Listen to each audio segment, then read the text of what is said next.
Social star చెప్పినట్టుగా టీచర్స్ని ఎప్పుడూ మర్చిపోకూడదు.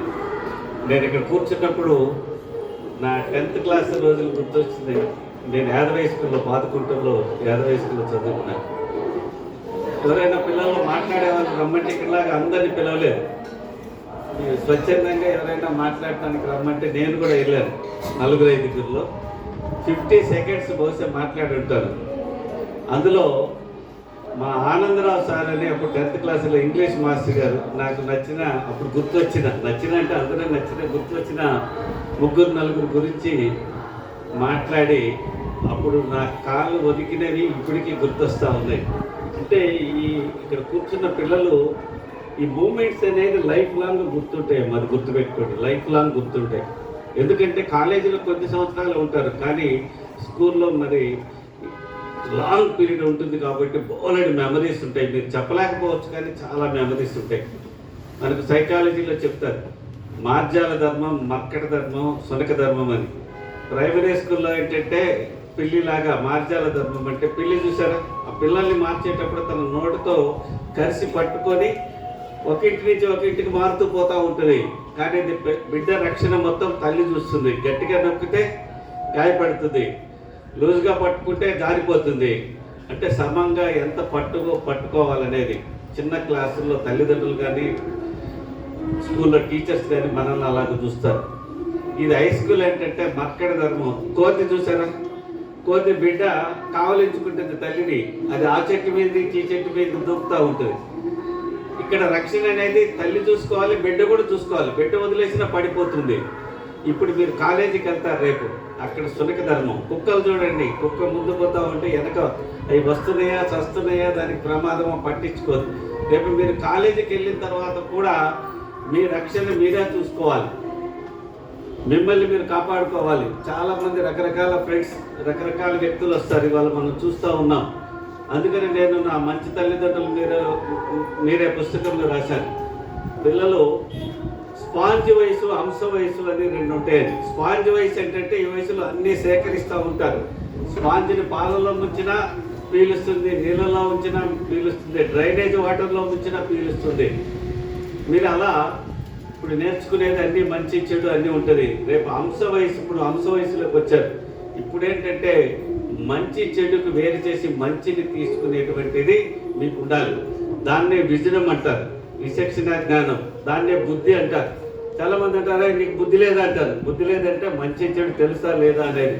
కాబట్టి చదువు మీకు మీ స్తోమతను బట్టి చదువుకుంటారు. ఎన్ని మార్కులు నేను అడగను. అది జీవితంలో సక్సెస్ అవ్వడానికి చదువు ఒక్కటే అనేది పాత రోజులు. చదువు, ఉద్యోగాలు ఇవన్నీ పాత రోజులు. ఇవాళ మనకు కావాల్సినవి ఏంటంటే మంచి వ్యక్తిత్వం ఉండాలి. క్యారెక్టర్ అనేది చాలా చాలా ముఖ్యం. మంచి విలువలతో ఉండాలి. రెండవది మంచి అలవాట్లు ఉండాలి. హ్యాబిట్స్ అనేవి చాలా చాలా ముఖ్యమైనవి. ఈ మధ్య కాంపౌండ్ ఎఫెక్ట్ అని నాకు బాగా ప్రభావితం చేసిన ఒక పుస్తకం చదివారు. ఆ కాంపౌండ్ ఎఫెక్ట్లో ఏం చెప్తారంటే మనం చిన్న చిన్న పనులు, చిన్న చిన్న మంచి పనులు పెద్ద ఫలితాలకు దారి తీస్తుందని చెప్తారు.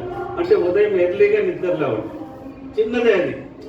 ఎర్లీగా నిద్ర లేవటం, మెలుగు రాగానే నిద్ర లేవటం అనుకోండి, అది పెద్ద ఫలితానికి దారితీస్తుంది. కొంచెం వ్యాయామం, ఎక్సర్సైజ్ చేయటం, ఒక పని చేసే ముందు తప్పులు ఆలోచించి ఒక క్షణం ఆగి ఈ పని చేయొచ్చా లేదా, ఈ మాట అనొచ్చా లేదా ఆలోచించటం, మంచి స్నేహితులను ఎంచుకోవటం, ఇది చాలా చాలా ముఖ్యమైనది. మన స్నేహితులు అనేది మన జీవితాంతం ఉంటారు.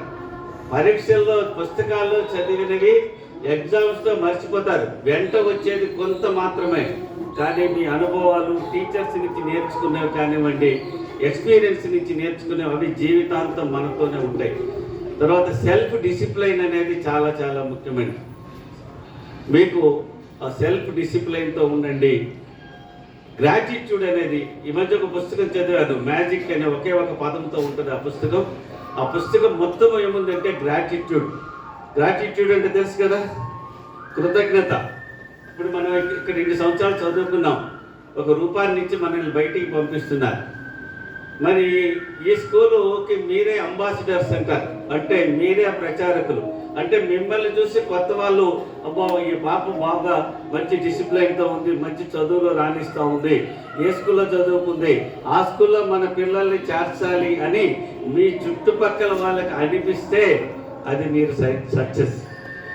ఎందుకంటే మనం డోర్ టు డోర్ తిరిగి అయ్యా మీ పిల్లల్ని మా స్కూల్లో చేర్చండి, మా స్కూల్లో చేర్చండి అదే అడిగా నేను సార్ని.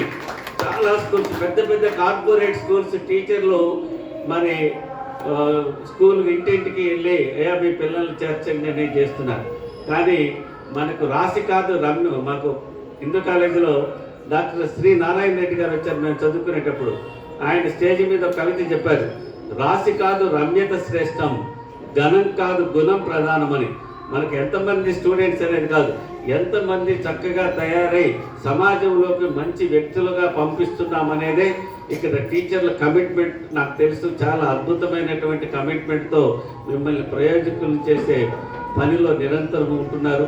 మీరందరూ కూడా ఒక మంచి వ్యక్తిత్వంతో ఈ స్కూల్కి, ఈ ప్రాంతంలో మంచి పేరు తీసుకురావాలి. ఆల్రెడీ ఉంది, ఇంకా ఇంకా మంచి పేరు మీ వల్ల రావాలని, తర్వాత మీరు జీవితంలో చక్కగా సక్సెస్ కావాలని, బోలెడు మీకు ఇష్టమైన వృత్తుల్లో మీరు రాణించండి. ఒక క్రికెటర్ కావాలన్నారు, ఇంకొక ఆయన డాక్టర్ కావాలి, ఆంకాలజిస్ట్, అదే లక్ష్యం అంటే అంత ఎవరన్నారు ఎనభై కదా ఆంకాలజిస్ట్ కావాలన్నారు. అంటే డాక్టర్ కావాలంటే వేరు, నేను ఆంకాలజిస్ట్ కావాలి, నేను కార్డియాలజిస్ట్ కావాలి, లేకపోతే నేను అంటే అంత క్లారిటీ ఉండటం అనేది మీ వయసులో చాలా గొప్ప విషయం. ఎందుకంటే నేను డాక్టర్ కావాలనుకున్నాను, మాస్ గారు ఎవరు చెప్పారు, కానీ మా రామారావు గారు చెప్పారు నాకు బైపీసీ తీసుకోవాలని. నాకు ఆ రోజున తెలియదు, నేను హెచ్ఈసీ తీసుకొని డాక్టర్ అవుతాను అంటున్నాను. అందరు ఇళ్ళ పక్కన వాళ్ళు నవ్వారు, ఏమయ్యా బైపీసీ తీసుకోవాలి కదా అని. అంటే ఆ రోజులు అలా ఉండేది. కానీ మీకు ఇప్పుడే చాలా క్లారిటీ ఉంది, వ్యాపారాలు చేయొచ్చు, బిజినెస్ చేయొచ్చు, ఏదైనా సరే మీకు ఇష్టమైన రంగంలో మీరు రాణించండి. మీరందరూ సక్సెస్ అయ్యి ఈ స్కూల్కి మంచి పేరు తేవాలని నాకు ఈ అవకాశం ఇచ్చినటువంటి అందరికీ ధన్యవాదాలు. Thank you.